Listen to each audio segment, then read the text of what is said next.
બિહાર વિધાનસભામાં floor test RJD જેડીયુના બે ધારાસભ્યો નથી પહોંચ્યા વિધાનસભા, તો ભાજપના 3 ધારાસભ્યો પણ હાજર નહીં. રાજ્યસભાના ઉમેદવારોના નામ આજે રાત સુધીમાં જાહેર થઈ શકે. ગુજરાતમાં લાગુ પડી શકે નો રિપીટ થિયરી. નવા ચહેરાઓને તક મળી શકે.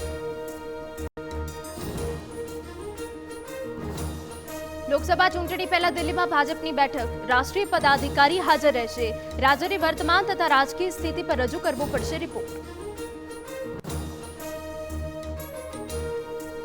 તો ખેડૂતોની દિલ્હી કૂચ. પહેલી બોર્ડર પર કરાઈ કિલ્લેબંધી. રાજધાની દિલ્હીમાં ટ્રેક્ટર ટ્રોલી સાથે એન્ટ્રી નહીં. કલમ 144 લાગુ.